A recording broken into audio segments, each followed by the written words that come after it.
की मूर्ति के अनावरण समारोह में हमारे बीच में विराजमान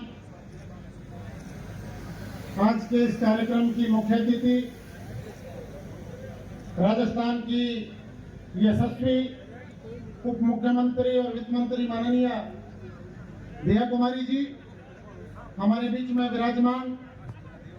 शहीद की वीरांगना श्रीमती प्रभाती देवी जी, हमारे बीच में विराजमान आपके लोक लाडले विधायक सम्माननीय विक्रम सिंह जाटल साहब, हमारे बीच में विराजमान यहाँ के सरपंच साहब महावीर जी भामू साहब, पूर्व सीकर के पूर्व विधायक माननीय रतन जी जलदारी साहब, सम्मानीय नगर पालिका के चेयरमैन सुरेंद्र जी सैनी साहब, शहीद के परिजन, सामने बैठे मेरे पिता तुल्य बुजुर्गों, माताएं, बहनें, युवा साथियों, सबसे पहले तो आज के इस पावन मौके पर मैं हमारे गांव के लाडले जिन्होंने इस देश के लिए हंसते हंसते अपने प्राणों का बलिदान किया, अमर शहीद श्री रामजी लाल जी कटेवा को सत सत नमन करता हूं, वंदन करता हूं और अपने आप को सौभाग्यशाली मानता हूं कि आज उनकी मूर्ति के अनावरण समारोह में हमें आने का मौका मिला।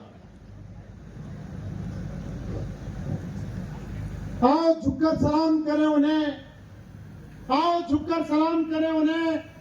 जिनके हिस्से में यह मुकाम आता है और धन्य है वो खून जो देश के काम आता है। और ऐसे ही आपके इस लाडले ने अपना प्राण का बलिदान इस देश के लिए किया। और साथियों, हम सबको पता है कि अगर इस दुनिया में कोई सर्वोच्च बलिदान है तो राष्ट्र के लिए किया गया बलिदान है। और हंसते हंसते हमारे ये जो शेखावाटी की माटी है, इसके कण कण में, इसकी मिट्टी में शौर्य की गाथाएं भरी पड़ी है, इसके कण कण में वीरता भरी हुई है। और ये कहते हुए हमें बहुत गर्व है कि अगर इस देश के अंदर,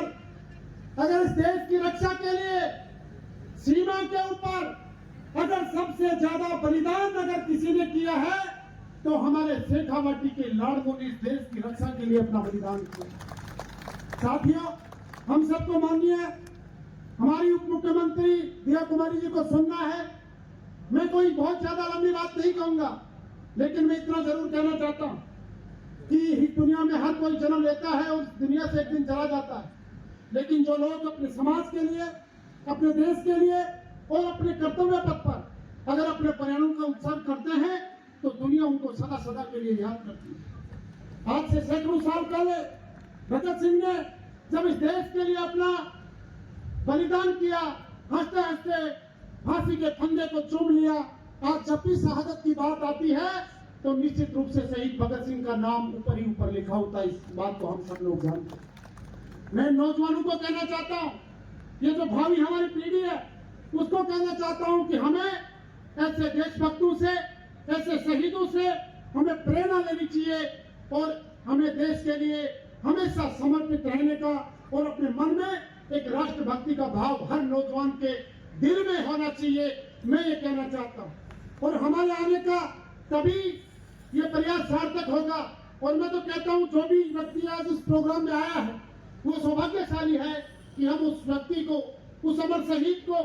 श्रद्धांजलि देने के लिए यहाँ पे आए हैं, उनकी मूर्ति का अनावरण करने के लिए आए हैं। क्योंकि दोस्तों, शहीद कभी मरते नहीं है, शहीद अमर होते हैं और आने वाली पीढ़ियां हमेशा उनको याद करती हैं। मैं एक निवेदन करना चाहूंगा, जब भी कभी कोई शुभ काम हो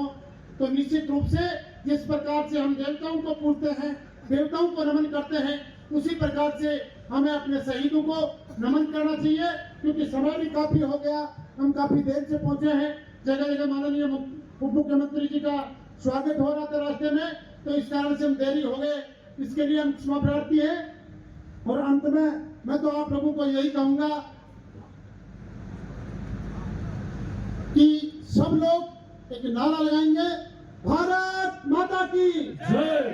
भारत माता की जय। अंत में दो लाइनों के साथ मेरी बात को खत्म करूंगा कि इतनी सी बात हवाओं को बताए रखना, इतनी सी बात हवाओं को बताए रखना, रोशनी होगी इन चिरागों को जलाए रखना और अपना लहू देकर हिफाजत की है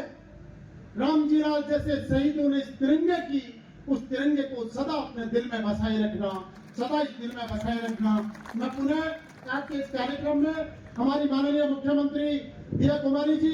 ने जो अपना अमूल्य समय दिया है, इसके लिए उनका पूरे क्षेत्र की तरफ से पुनः उनका धन्यवाद करता हुआ मेरी वाणी को विराम देता हूँ। धन्यवाद।